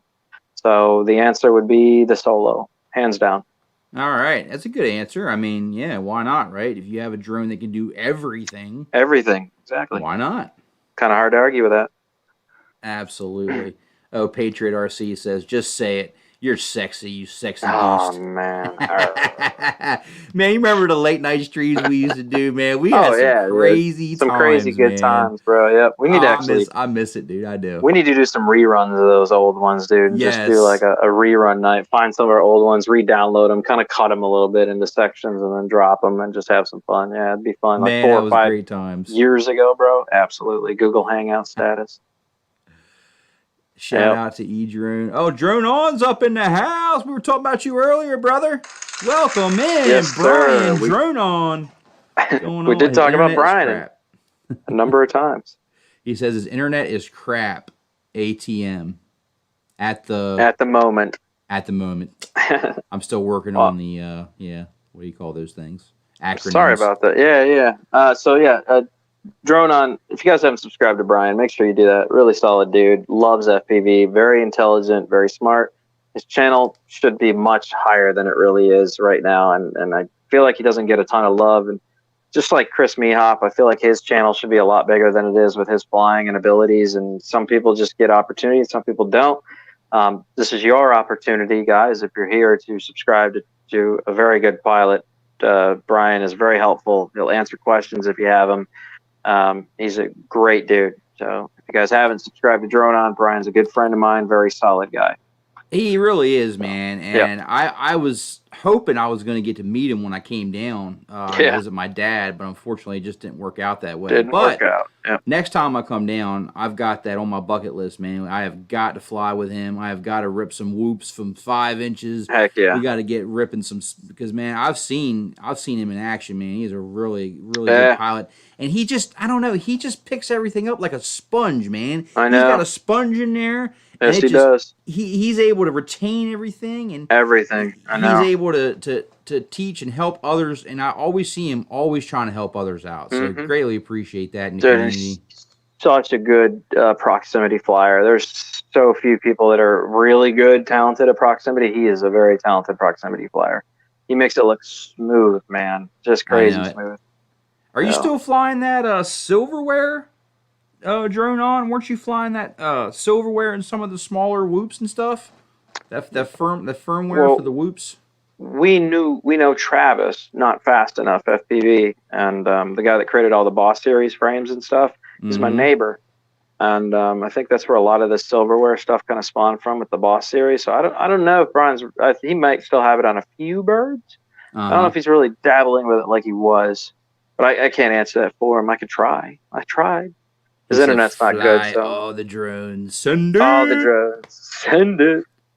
Hashtag rip it. Let's see. Mr. J's RC says, drone warship one time caught a Red Hawk in flight with a drone.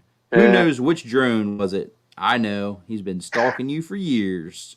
Yes, fan sir. Right there. Yep. I did. That was a really weird flight, man. I didn't even see it. I just saw a blur shoot in front of my screen. I was like, what was that? You know, it kind of threw me off. So then I went down and I took the footage off of the drone that we're discussing, and I played it back at really slow frame rate. And all of a sudden I realized it was a red-tailed hawk that was like maybe 2 feet in front of my camera. And I was just like, holy mackerel. And he's staring right at it. He was scoping it out. I think he was going to take it out. Oh, which drone is it? That's a good question, man. Who knows what I was flying when that happened? That happened to me, actually, with my Mavic Air, I believe. Really? I believe it was the Mavic Air.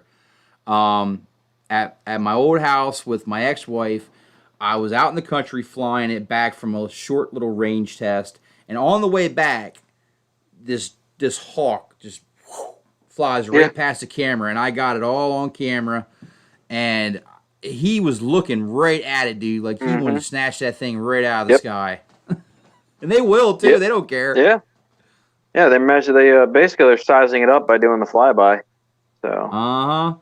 And I brought that thing back as soon as I could, man. I was like, oh, man, I don't want to lose my drone. Yep. Gonna lose my drone if I keep this up. Exactly. You know, I do got to say, though, man, one of my favorite drones that I've ever flown had to be the Phantom 3 Standard, man. I had a blast with that platform. It was the only one that still could actually, like, have fun, and it was unlocked, you know, and it had different capabilities. You could actually install like extra firmware on it very easily. Like you remember the Magic Powers? You could install the Magic Powers on it and get like super range out of it. Like it was such a modifiable platform. It was so easy, and unfortunately they were like, no, we're going to lock everybody out of all this stuff now and make our products really locked down. I know. So I think even the NFD, whatever it is, the No Drone Limits NDL, No Limit Drones NLD. I think aren't they having a lot of problems now breaking the firmware for all the recent stuff? Like they're basically shutting it out, so they can't. I think No Limit Drones works for some of the older products, but I'm not sure it's working. And don't quote me on this because I'm not 100% on that, but I think No Limit Drone software is having a really hard time cracking a lot of the new stuff. So I'm not sure how much longer. Other firmware that you could run, like you didn't have to run it with the DJI Fly app. You could run it with well, that was a third-party apps that would allow you to do that. Yeah, you had to pay for it though. What was it called? Sure. Do you remember? Yeah, I can't remember. I have a couple of them. Are you talking about for the DJI? Yeah, for DJI products. Yeah, and it only worked up to like the Phantom 4 Pro. I don't think it went beyond that. I remember because I bought it. Litchi. That's it. So yeah, that it's a was a shame that good app. that stuff stopped because that app I believe added like a lot of A functionality lot and of stuff that you features. Yeah. couldn't do Yep. with the Go 4 app. That's the difference with custom SDKs, though, and that's why all these companies now, instead of focusing on changing the firmware, they're just creating custom SDKs because it's easier for them to do that. But when you do that, you void your warranty for your DJI product if you're going to be flying on those custom SDK setups. Yeah, you get more advantage out of it, but if you lose it, you don't get anything out of it. Right. If it flies away or you have a issue, you're not getting your drone back, and DJI is not going to replace it with a care package, refresh, or Look whatever who it is. popped in to say hi. Cracker Dude, FPV. What's Lance going in the on, brother? Keezy.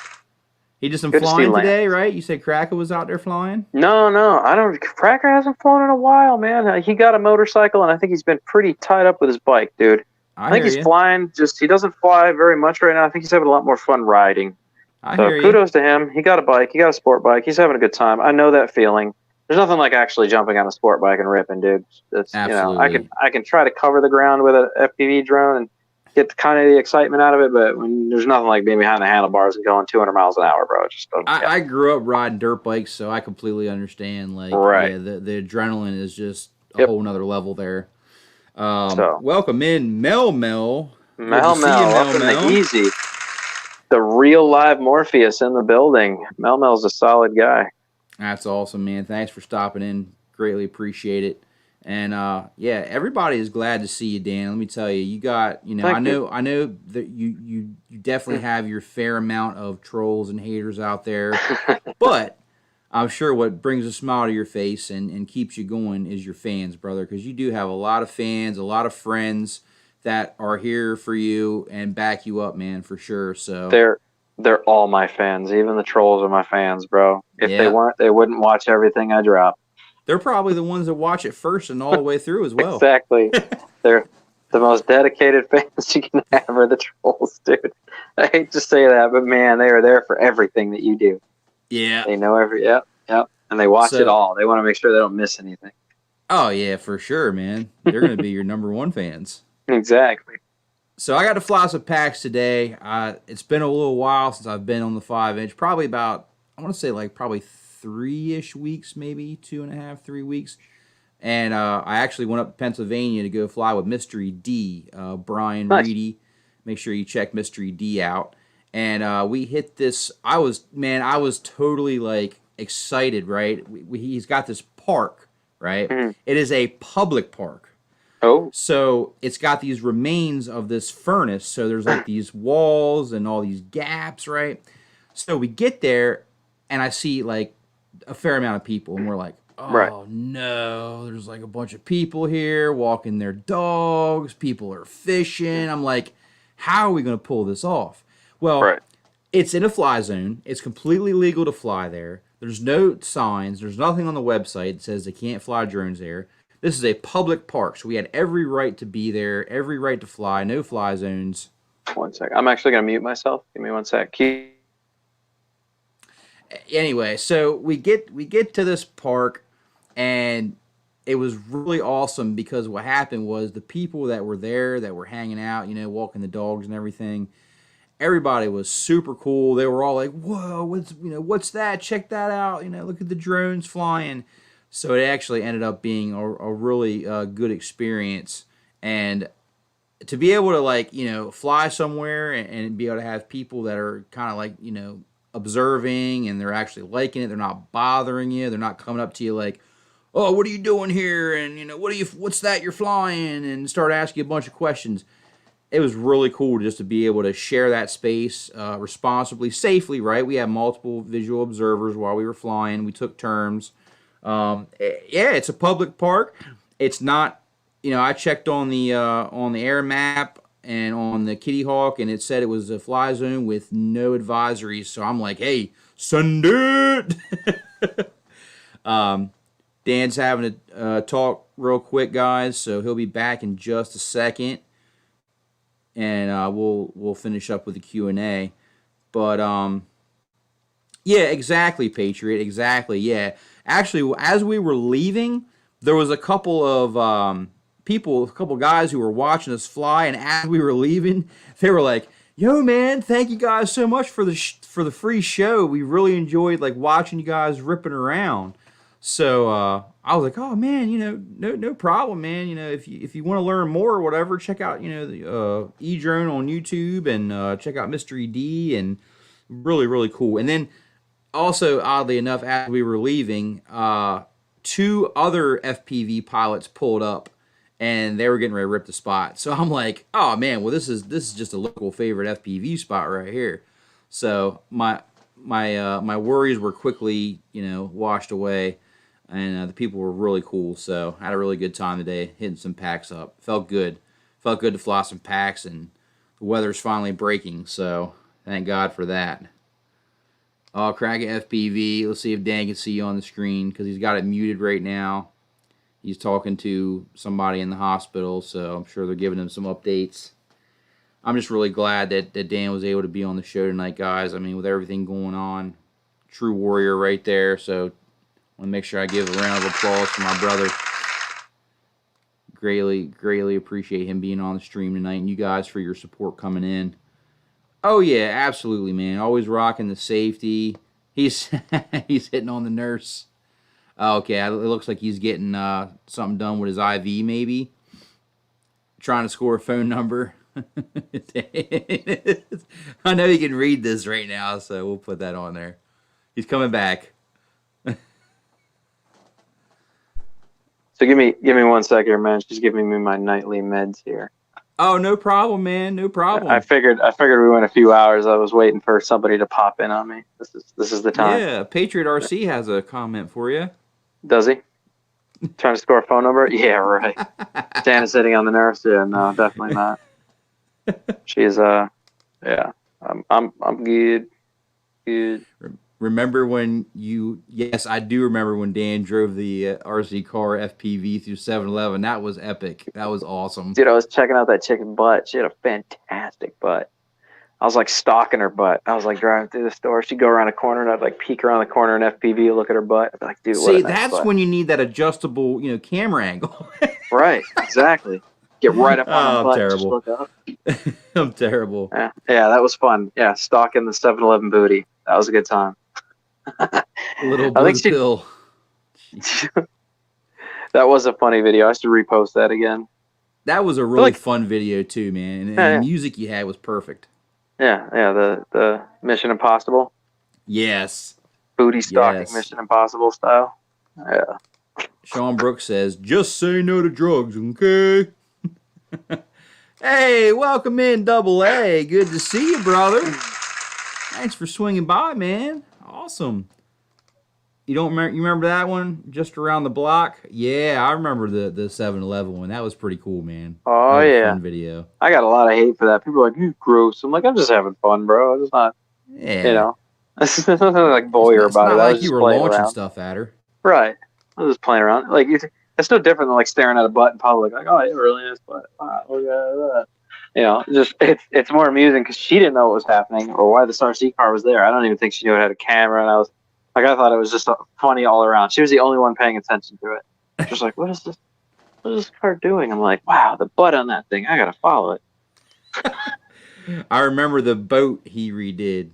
Yeah. Oh, I put FPV on the boat. That was hard to drive, bro. That was a rough one. I want to do it again with a better camera because I think I did it 3 years ago in FPV. It was really fast, but man, you just couldn't see anything coming because the camera was so low quality. There's a new hashtag that we're going to start putting out. It's hashtag Free Dan. Free Cut Dan loose from the hospital. Let's not cut Dan loose till they figure out what's going on. Let's do hashtag instead. Hashtag Let's Fix Dan. Come on, man. Let's get him straight in the hospital. I think I'm good. Thank you. For now, I'm good. Okay, thank you. Such a trooper, man. Such a trooper. Haha, he says Free Dan. Hey, Centroid, welcome in. Good to see you, Centroid. Stopping in, absolutely. Patriot says you better avoid the alligators next time because they may swallow your boat whole, maybe. Hey, man, I'm not even mad. That video paid me like 12 times over for the boat. I made a ton of money off that video. Got like almost 170,000 views. That's awesome. So, One question I have for you, too, I forgot to ask you. So where did the name drone worship come from? How did you think of that? Like how did all that come Okay, about? here's a easy way to explain that. When I first started my channel, I wanted to be unique, obviously, and at the time, I think I'd started off as Dan the Drone Man, and I was like, that's okay. And then I got the Hubsan H501S, and I remember doing the compass dance for the first time. And I was like spinning, and I'm like, wow, this is really annoying. And some people were walking by, and they were staring at me. I'm like, this has to look really awkward. I'm doing this funky dance, like setting the drone down, picking it up, Yeah. spinning in it. Like it looks like you're worshiping this drone in some weird way. And I was like, that's a good name. We should just change my name to Drone Worship. So that's kind of what inspired that, honestly, was the compass dance for the drones that still required it before we got better compasses. That's really cool, man. Like Yeah. the whole like it was almost like that light bulb, like poof, there it is. Yeah, because I got to assume there's a bunch of other stupid people out there that look stupid spinning this thing around in a parking lot somewhere while everybody's watching. Like, what the hell is this guy doing? And still to this day, I mean, you still have to do that compass dance, you know. Dude, GPSs. I get weird people, man. Christians, they aren't even part of drones or like watch any of my videos. They'll like pop in like, "How dare you worship drones? You need to worship God." I'm like, what are you talking about, man? Oh, you're gonna have that. Like, that's always gonna be a thing. That's always gonna be a thing. Oh, jeez. Well, you took that literally, bro. Holy mackerel. Like, calm down, man. I'm not saying, you know, that you need to go worship this over anything else. I'm just saying. Yeah. The boat was 6S, is that correct? On that boat that you were ripping? No, that would have been my 4S. That would have been my FT011. I honestly lost 2 GoPros to the Spartan. I've never lost a GoPro to the Phelan. The Spartan was way too fast to put a camera on. If that thing flipped over, it would just tear the camera off and you'd lose your GoPro. So, I mean, you got to think, dude, that boat had like a top speed of like 65 miles an hour in like 2 seconds. If you blip the throttle, it would just go whap, and it would be out of the water upside down and flipped. And I was like, oh my God, this thing's way too gnarly for a camera. That thing looked like a ton of fun. It was, but man, they broke so easily. One took on, like my Chinese boats lasted way longer. Heck, the red one only lasted 3 runs before it started blinking and telling me it had a problem. And I'm like, I'm not sending this back to Traxxas. You know, and then the blue one that I had went out one time, got waterlogged, and never functioned again. And that was fresh water. And all my Chinese boats, they take on water all the time. They don't crap out. Right. You know, so I was like, wow, this is crazy. Traxxas is junk. So, yeah, no. I didn't give the boats the shout-outs they deserved because I don't think they deserved it. Gotcha.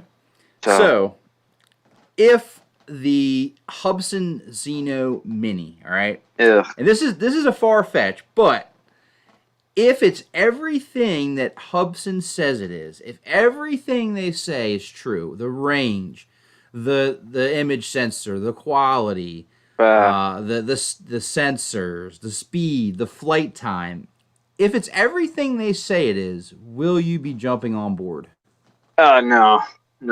I already made an agreement with myself. I would not buy another Hubsan product again after the way the company did me the first time around. So they've lost. I'm not saying if their product sucks. I'm not going to say it sucks. I'm going to say, okay, this is obviously very different than what we expected. But unfortunately, I also know how they got the money to do it.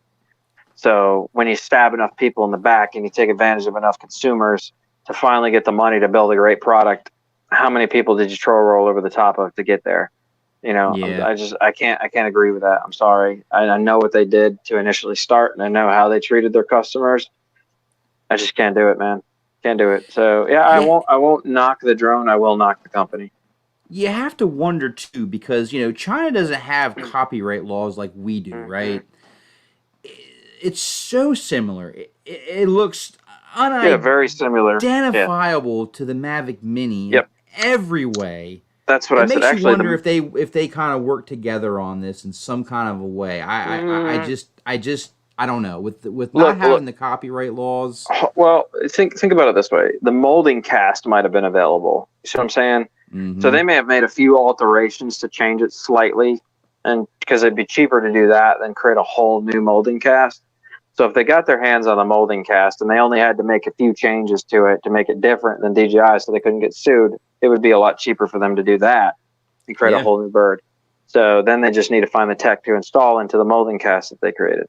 And I feel like that's what they did. It looks almost identical to the 2, the Mini 2 or whatever the hell it is. So yeah, I know. So very close. It's ridiculous. But like I said, we've only seen a digital version of this thing, a CGI version. We don't even know what the controller looks like. Hubson has a really hard time putting out decent transmitters, dude. They just do. Their transmitters are normally garbage. It's one of the first things I modded on the 501S. Yeah, well, yeah. And even then, a lot of it still didn't help. You had to change the firmware and the antennas to make it anything decent. Yeah. So it was just, yeah, man. And then Drone On confirms that. Got to see the firmware. That's where they always drop the ball. Yeah, always drop the ball, dude. It takes years for them to figure out the firmware. The 501S is still out, and they're still working on the firmware. Still hasn't been perfected. It's like, this is crazy. How long's it been? Like 5 years now? They're still selling the original version and it still has firmware issues? Come on, man. Yeah, I don't even think at this point, with everything that's been released today, I could even recommend that to anybody. No, I wouldn't. Honestly. FIMI is different for me. I will probably end up getting the FIMI Mini. Just like every company, they're going to have firmware problems out the hole. It was a quick release. It was a snap release, in my opinion. They just had to get it out there quick. And so I kind of knew that it was going to have the problems out the hole, which are obvious. You can see the problems. You've seen the flight videos now. There's definitely some hiccups that still need to be solved. But what we know about FIMI is that they do spend the time to go back and correct those issues. Even if it takes 6 months, they will do it. You know what I'm saying? Until it's finished and it's a finished product. They want to make sure the people that buy the products at least get a finished version of it. I've always liked FIMI. Yeah, I had the A3. Because I feel like they try to be unique. They don't try to make their drones look like other drones. Nope, I agree with that. They're definitely a unique company. They're not quite a runner-up for DJI. If they got a better team in there to write better firmware and make better apps, they probably could be on par with DJI if they just did a little bit different stuff. Now we know that Parrot's done. Parrot's not catering to the public market anymore, unless you're buying commercial. So that is a shame that Parrot stepped out of the because they had really great products, and I think they didn't get enough credit. Everybody thought all their drones were toy class drones, and they just weren't. They were fantastic. They were so incredible with their image stabilization software that they were running that I'd never seen anything like it before. So the thing I loved about the Parrot is it had that refined feel to it, the even the packaging, it just had that refined, almost, you knew you were getting a premium product for not, a ridiculous price. Cheap, right? It was cheap. However, they did make up for the price difference and not make it so cheap by having to buy every little thing that they put out for it. Like, oh, you want waypoints? $20. Yeah. That was you want tracking mode? $20. Like that's a bit much, man. I always kind of hated the Parrot did that and didn't come as a feature. So then it became cheaper to wait for a custom SDK to drop that already had all of it for one price, as opposed to buy Parrot's version of it. So I mean, you got to give it to the SD creators, the SDK creators, man. They did great, phenomenal work. AR Pro 3 was a great app, and it worked flawlessly in my opinion. So couldn't ask for better custom, SDKs to be created. Hey, welcome in, Glenn Edwards. Good to see you, brother. Question: what is a good camera that is tough enough for a FPV setup for a RC truck for analog? Okay, can I take this one? Yeah, sure. Okay, I think the easiest thing to do is buy a GoPro case. Okay, buy yourself a waterproof GoPro case. Stick the FPV system inside of it, and then figure out where you want to mount it. All right, it'll take a beating because the case is wrapped around it. And whenever I did any car stuff, I would always put my FPV setup, whether it was a 1-cell battery or 3-cell, inside of there, and it can penetrate the case easily with the 5.8. So it made it pretty much indestructible FPV setup. I mean, yeah, it's a little gaudy because it's got a big, GoPro case, but man, it just didn't matter what camera you chose. It just put it right in the lens of where the GoPro goes, the lens of the GoPro, put it in there, kind of glue it into place, and then figure out your antenna setup, and then run your little battery. and then close it, and then put a GoPro mount on anything you want to, and now you have instant FPV as long as it has a GoPro mount. So what camera did you use, Dan? Oh gosh, I think at the time I was running some Spectrum something. Okay. I mean, it really doesn't matter because you're not limited at that point. You know what I'm saying? As long as the VTX. I would recommend if you're going to get a camera to be bashing on an RC truck, I would say you're definitely going to want, you know, the full size camera with the case on it, not the micro, not the nanos, because let's be honest, those things, you know, unless they're tucked inside a carbon frame, they really can't take a lot of abuse. Right. So go with a bigger size camera, something that has a full case, you know, like a Run Cam, Foxeer, as long as it's full size camera, and do like Dan says and put it in that case. I think you'll have a rock solid setup for your FPV. Yeah, that's a really good thought too, Dan. By the way, I like that thinking on that case. You can punish it with the case on there, and you guarantee you almost won't break it. Right.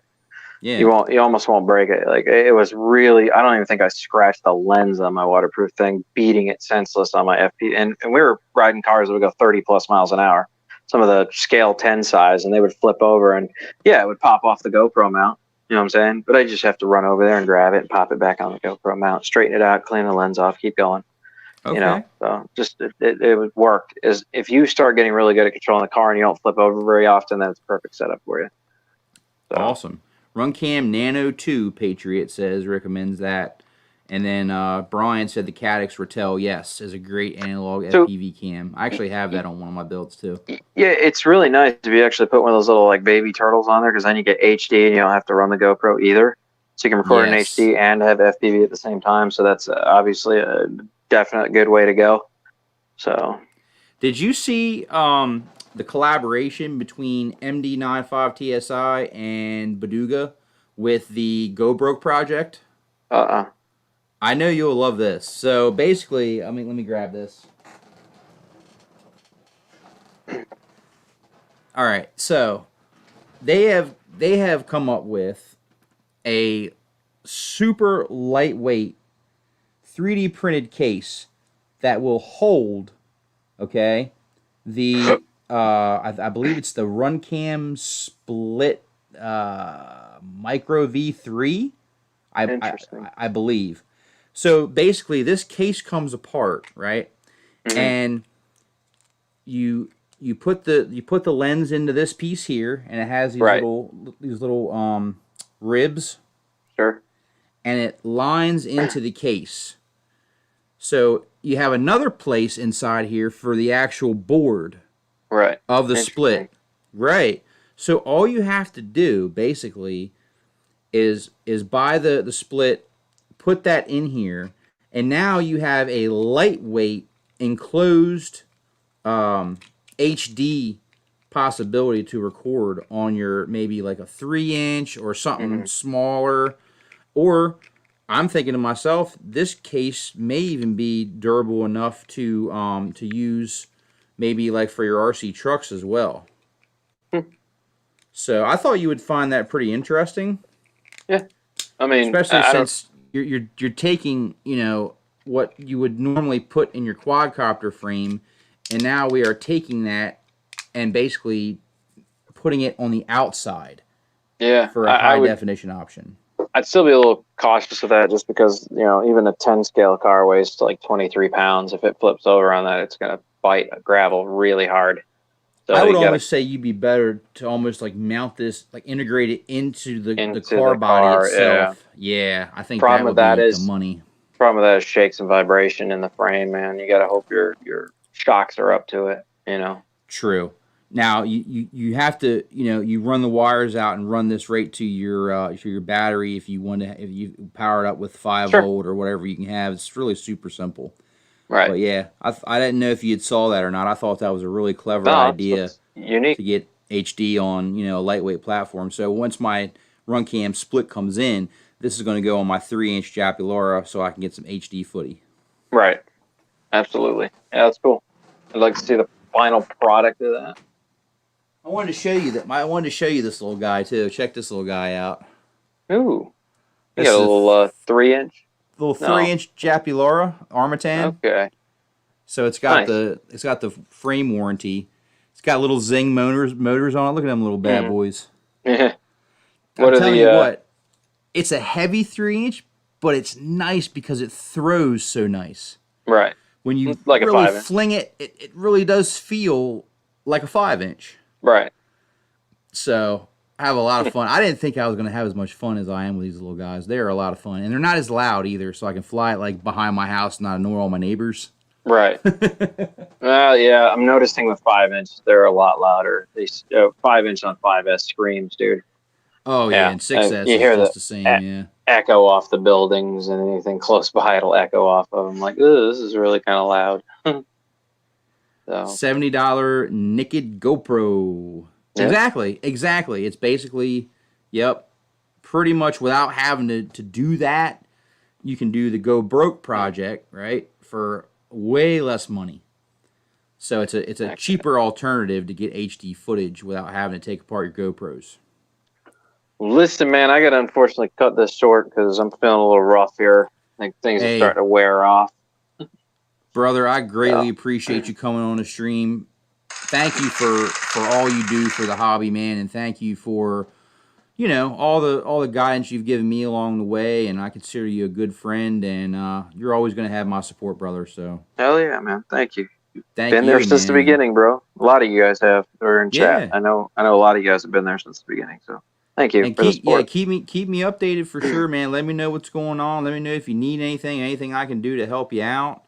And just, I wish you the absolute best, Dan. I hope this transfer, they're able to give you some answers that you need and get you on your way to recovery, man. Me too. I have a busy day tomorrow, it looks like. Yeah. I can't wait to see you out there ripping packs again, my friend. Oh, I can't either, man. I want to actually get out and ride the scooter some more again, too. Off-road tires next and nitrous oxide. We're going to let it rip. Look forward to seeing you get better, man. Everybody's rooting for you, my friend, to get better. So we can't wait to see you back on your feet, my friend. Hell yeah. Well, thanks for having me, man. Anytime, brother. Yeah, dude. I'm going to sign out and let you finish out your show here. And everybody in chat, thanks for being here. Thanks for supporting. Thanks for being awesome. And I'll catch you guys later, man. You take care, my friend. Yep. Later, my friend. Thank you so much, all you guys in chat, for all your support. Greatly appreciate you hanging out with us tonight. I'm so glad that Dan was able to be here on the stream. We weren't really sure what was going to happen, so the fact that we were able to pull it together for episode 1 of Send It Sunday, I have been tinkering with the idea of possibly trying to maybe shuffle around and maybe do some shows on Sundays instead of Saturdays. So we may be in the future doing Send It Saturday and possibly or doing Send It Sunday. So I think it went well. Let me know what you guys think down in the comments if you're watching this back. And greatly appreciate all you guys hanging out with us on the stream tonight. Thank you so much for watching. And we will see you next time on Send It Sunday or Send It Saturday, depending on what's going on. Drone shots. Just send it. That's right, guys. Make sure you send it hard. We'll see you guys next time. Thanks for stopping in.